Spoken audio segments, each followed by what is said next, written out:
Swayam Prabha. Digital India. Educated India.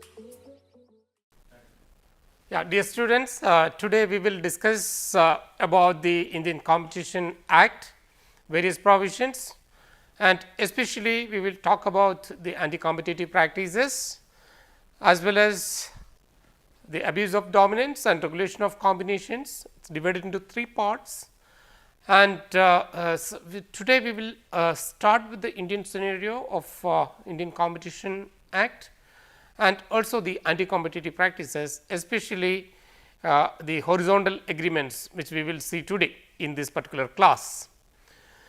And you know that in the Indian Competition Act was passed in 2002, which we mentioned in the last class, which came to effect in 2003. But yesterday also I have mentioned that because of due to the court cases and other legal problems, it was not able to enforce completely.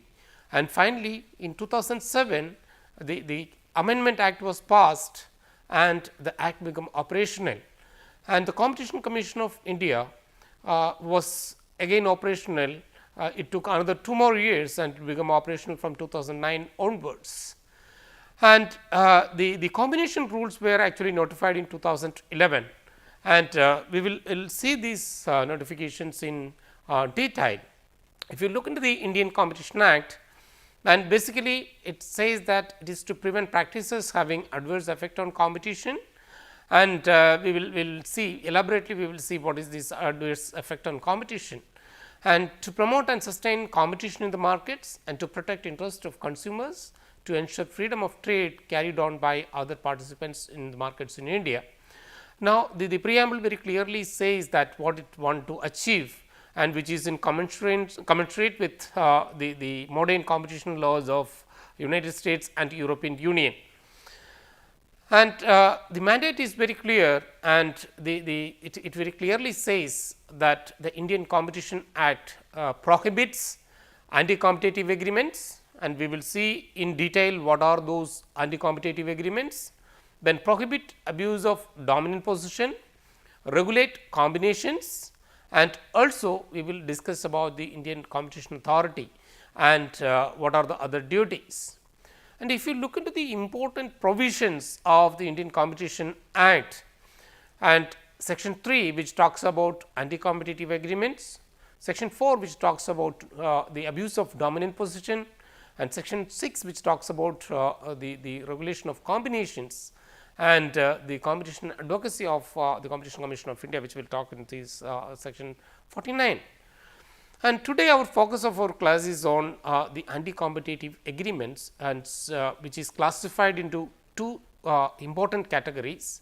One is horizontal agreements and the second one is vertical agreements.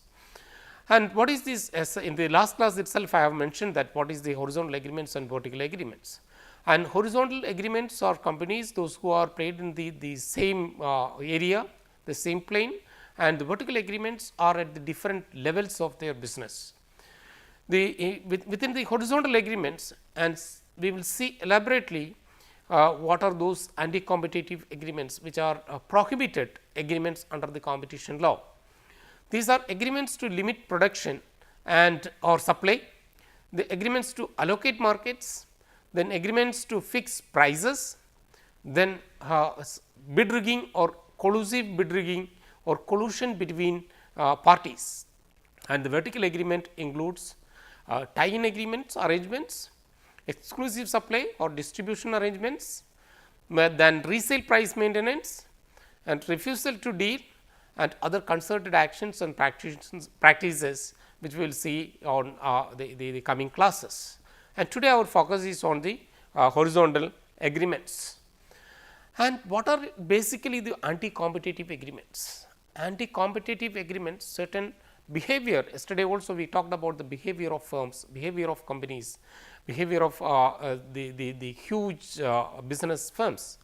The anti-competitive agreements are when it happens, when two or more companies or two or more competitors specifically, they in the same market, they agree to cooperate each other for fixing prices, and they divide the geographical market into different areas, and also in and that ultimate objective to reduce competition in the market. And in 1958, in one of the United States cases, that is Northern Pacific Railway Company versus the United States, the court said that there are certain agreements or practices which, because of their pernicious effect on competition and lack of any redeeming virtue, are conclusively presumed to be unreasonable and therefore illegal without any elaborate inquiry as to the precise harm they have caused or the business excuse for their use. It basically means that what are anti-competitive agreements? The answer is very clear. Those agreements which are which have a pernicious effect on competition is known as the anti-competitive agreements.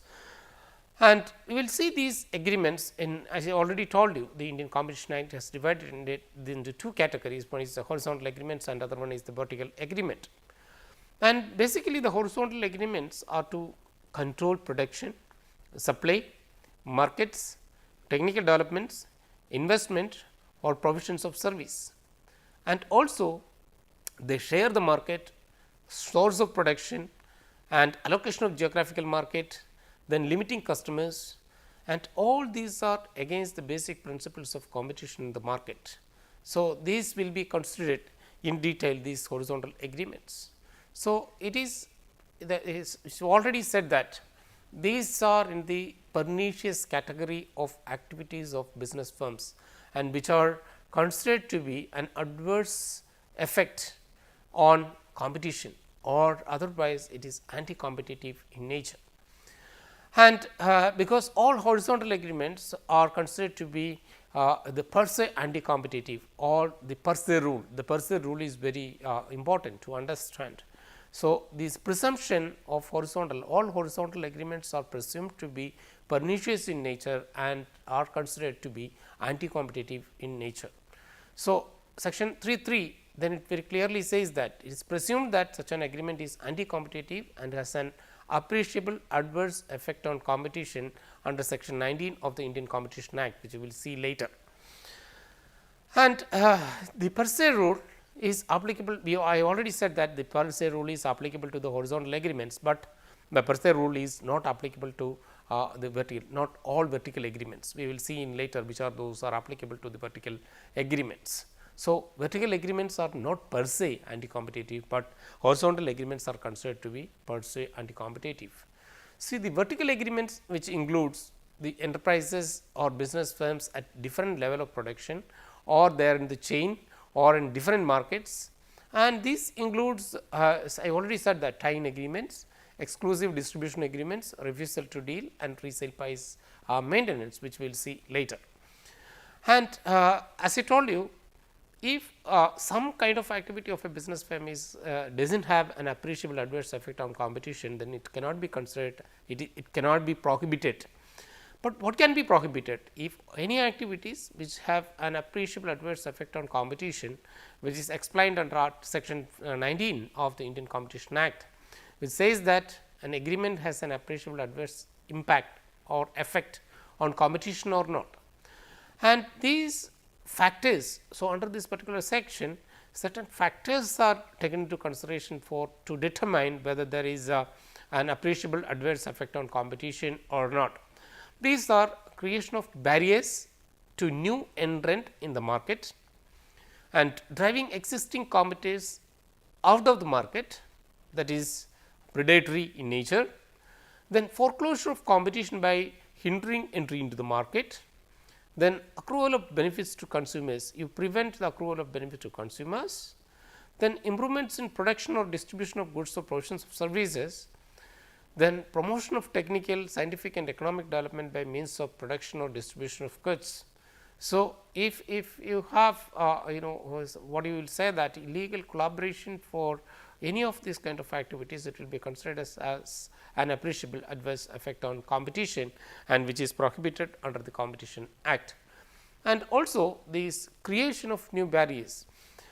The companies, those who are operating already in the market, can create new barriers in the market. So, the new entrants cannot enter into the market because of these barriers. So, these hindrances which have full freedom to enter or exit the market, allowing competition to prevail and substitutes to remain in the market. So, even these companies does not allow the substitutes to remain in the market also, and then it also be considered as an appreciable adverse effect on competition. And the second category is predatory in nature. What do you mean by predatory in nature? It is driving the existing competitors out of the market, so that you can capture completely the market. So, it is the firms to drive competitors out of the market owing to their monopolistic advantages used to maintain favorable prices due to efficiency of large scale production, or because of their even we can look into the dominant position in the market of due to various categories. So, they can drive out the small players from the market. So, this also have an adverse effect on competition. And the foreclosure competition, which we already I talked about, it refers to the ability of firms to singularly or jointly prevent the entry of firms in the market, including potential entrants. So, the large firms or the large players can prevent the small firms to enter into the market, and such foreclosure of competition is also have considered to be have an appreciable adverse effect on competition. Then accrual to you prevent the accruing of benefit to consumers. So, because of these anti-competitive agreements, anti-competitive activity, the price may escalate, which will leading to the enhancement of profit, but it will adversely affect the consumers, and it will have an appreciable adverse effect on competition in the market. That also is prohibitive in nature. Then also it is improvement in production and distribution of goods or provision of services, promotion of technical, scientific and economic development by means of production or distribution of goods. So, if these factors are also taken into consideration, whether there is an when calculating, when looking into the matter, when there is an appreciable adverse effect on competition. And the most important the category of the pernicious effect on the market is cartelization.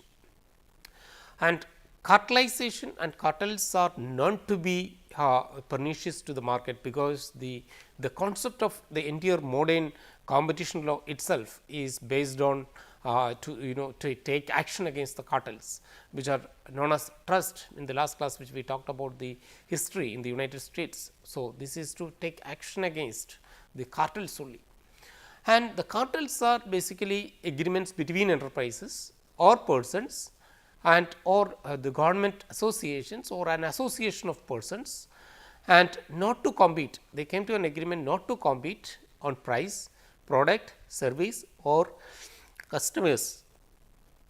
These are considered as cartels, and also these are the cartels are considered to be the most pernicious form of anti-competitive practice, which always result in higher prices. The choice of consumers are not going to be there, and the quality of the product is going to be very less. Then limited choice for the goods and services because of the cartels, and you can see that. So, there can be import cartels, there can be export cartels, there can be production cartels, and different kind of categories of cartels which we can see. So, the formation of cartels, so there are certain conditions which we can see for the formation of cartels. They are the high concentration, then high entry and exit barriers, then homogeneity and dependence of consumers on a particular product. This can be considered as whether these the cartels are working or not. And section 2 of the Indian Competition Act, which clearly says the cartel includes an association of producers, sellers, distributors, traders or service providers, who by agreement amongst themselves limit, control or attempt to control the production, distribution, sale or price of trade in goods or provisions of services. It means that the cartels can happen at any level of production or any level of distribution or from market factory to the consumer, in between anywhere else, anywhere it can happen, the cartels. And basically the cartels we can see is that, as I already told you, that this is considered to be the most pernicious, because it directly affects the markets and it directly affects the consumer welfare in general. It is harm to the consumers and the prices will go up like anything, and even the cartels try to restrict the market, try to restrict not only the market, even to the supply, and even there is less supply, so that they can raise the prices, they can increase the prices, and thus get more and more profits out of this.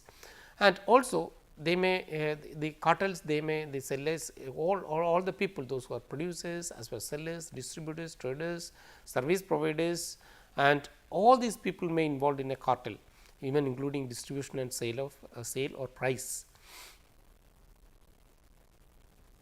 So, the direct effect of cartel is that the consumers pay more for the respective goods or services, and otherwise if they pay a very less in a competitive market, in an ideal competitive market. And again see, it says that the cartels are the most distortive in nature in any market, because they form the price collusion. The price collusion will be there between the participants, and this leads to the reduce in choice of the products, as well as also the consumers will be at a disadvantage. And most importantly, the highest penalty is imposed on cartels, and we will see the case law at the end of this particular class. And the cartels are considered to be, there are 4 types of 4 conducts, I would say that 4 conduct. These are price fixing, these are market sharing, output restricting, and bid rigging. These are the 4 type of cartels which can be formed, and we will see one by one. What is the price fixing? And price fixing is the most easy way of the cartelization, because there will be printed or maximum retail prices, where the sellers stick on to the maximum consumer prices or maximum retail prices. So, this they may enter into the increasing the prices, they may increase a standard formula for fixing the prices or computing the prices. Then again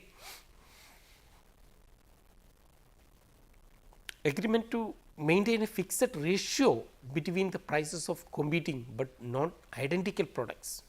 Even there can be cartel for fixing prices for non identical products, but substitute products.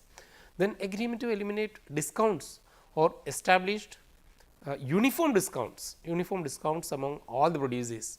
Then agreement on credit terms and what will be executed to the customers, and the credit terms will be uniform among all the participants in cartels. And then also you can see that the products, the removing the low priced products from the market, so that the cartels can impose their products into the market, enforce the sale of their products into the market. So, they remove the low priced goods from the market. And also cartels can also be, the price fixing can be in the form of agreement not to reduce prices without notifying the other cartel member. And also they can agree upon adhere to the published prices, the same published prices, and unless, and also they have to consult each other for any kind of changes in the prices. So, it means that it is almost impossible for the customer to get a product for a competitive price from different producers or from different distributors. And so, all these categories are price fixing, and price fixing is considered to be one of the very pernicious to the market, because the consumers are going to pay a higher price for the products which they want.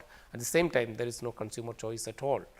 So, it is we can see that the purpose is very clear, to fix or control and maintain the price of the goods or services, so that the producers can make more and more profit. And then again there can be agreements to eliminate or minimize or restrict the other terms and conditions of such sales or discounts. So, otherwise if the all the participants in the cartel offer the same level of discounts. So, price fixing are per se considered to be illegal, So, because the price fixing is most distortive in nature, and which is harmful to the customers or to the consumers at large. So, the effective price fixing agreement for eliminating competition from the market will be considered as pernicious or distorting, and it is anti-competitive in nature. And one case we have to discuss about, if we want to understand the cartel, that is the Builders Association of India versus Cement Manufacturers Association, which is popularly known as cement cartels in India. So, the facts of the case is very simple. The Competition Commission of India has initiated an investigation, and finally, they passed an order in 2012 on the cement manufacturers in India for entering into different kind of cartels. And so, you can see that a huge sum of money, around 1.1 billion US dollars, was imposed as a fine on the Indian cement manufacturers, and holding them guilty of the cartels for running a cartel cement industry. And the penalty is imposed at the rate of 0.5 times the net profit of such manufacturers for the past 2 years at that point of time, from 2010 to 12. So, it means that it is an additional penalty was that the Cement Manufacturers Association has been fined 10% of its total receipts for the 2 years, the previous 2 years period, and which they engaged in the cartel activity. But you can see that in 2000, this is a huge amount which fined on the cement industries, and all the big players, or the manufacturers are there in place, including the companies which you can see that all of them were involved in this cartelization, and the huge fine was imposed on these companies. But ultimately, if we look into these huge fines on the companies, and these companies always try to pass this burden to the consumers, and the cement prices in India has been is increased for the last 10 years. There is a huge increase, and there is no percentage match for the percentage of increase with their the production prices. And this case again shows, and the Competition Commission has elaborately discussed each component of their cartelization, and they saw the market structure of the cement industry. So, the Competition Commission of India has observed that no player can be said to be dominant in India as per the prevailing market structure, because each and everybody is part of the cartel. So, there is no market dominance rather than market distribution by the companies. So, the 12 cement companies is about having about 75% of the total capacity in India, and about 21 companies is completely controlling 90% of the market share in terms of capacity in India. It means that the total you can say that the construction, the total controlling is with these 21 companies. So, it gives a completely an oligopolistic or a monopolistic market of each company to exploit it like anything. So, their decisions, the part of the cartel, their decisions are final. So, the collusion between the companies are possible if there is no dominant position. So, the CCI very clearly said the market structure of the cement industry is very prominent or prone to make cartelizations. And also these you can see that the statistics, the production dispatch of the companies, the statistics are also very important. So, it is very clearly said that the sharing of price, production and dispatch data makes coordination easier among the cement companies. So, each and every company share their data with one another, so that they can control the market very well. And most importantly, the Competition Commission has discussed elaborately on price parallelism. And what is this price parallelism? So, this is an economic analysis of price data, which indicated that, so there is a strong positive correlation of prices of cement of different companies. So, does not matter which are the company, the prices, there is a huge correlation between the prices of these companies. So, it is so the DG found a price parallelism between the cement companies, and which leads to this particular cartelization. And the CCI did not accept the arguments of these cement companies, and the data exchange between the parties, and depended upon and confirmed this price parallelism which has happened between these manufacturers. And limiting and controlling of production. So, also the CCI also found that these cartels are taken a decision to limit and control the complete production, and the complete production, so that there will be the controlling of the market itself can happen due to the scarcity of cement in the market, so that they can increase the prices. And also the limiting and controlling of supply, not only production they control, the supply also they controls.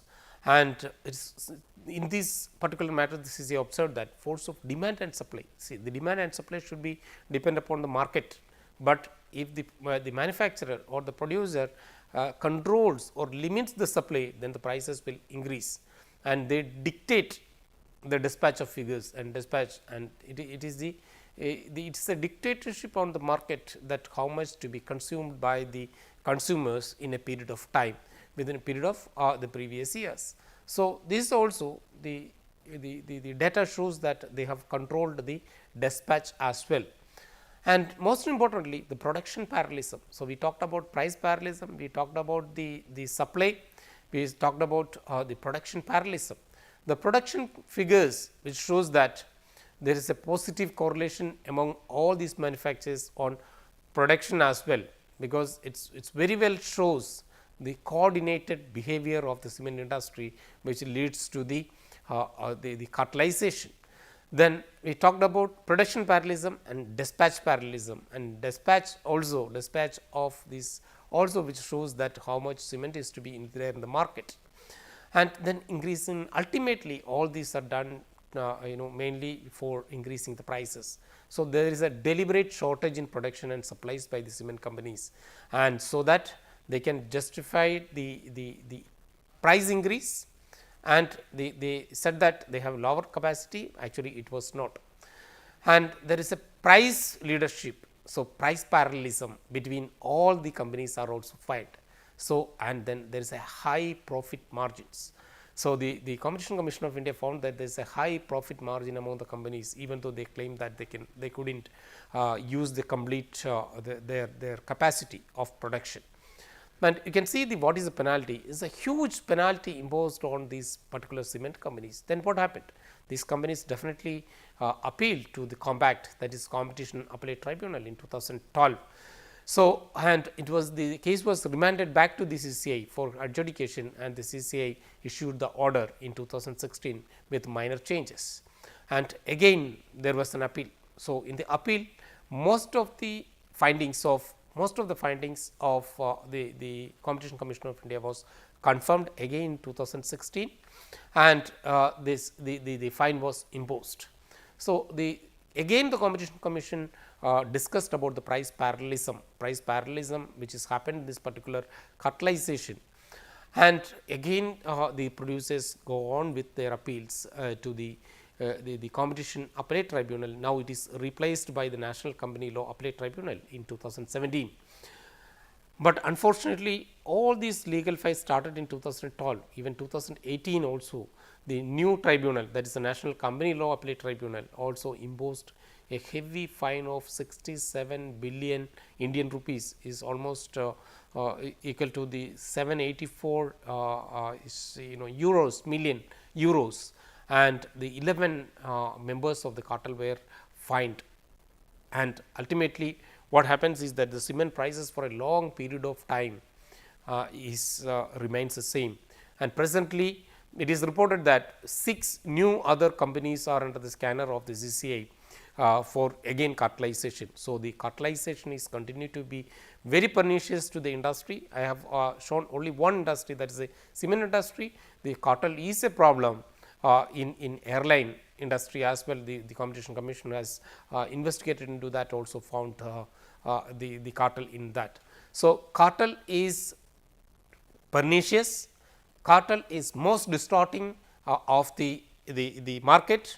So, this is one of highly anti-competitive in nature.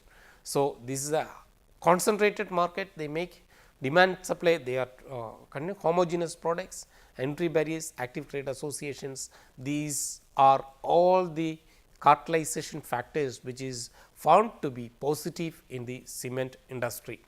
So, the defenses are very less in cartels, that is the joint venture agreements related to intellectual property, export cartel exemptions and leniency regimes. So, in the next part we will see the bid rigging, and we will stop this class here, and then we will go to the bid rigging, another form of anti-competitive practice. Thank you.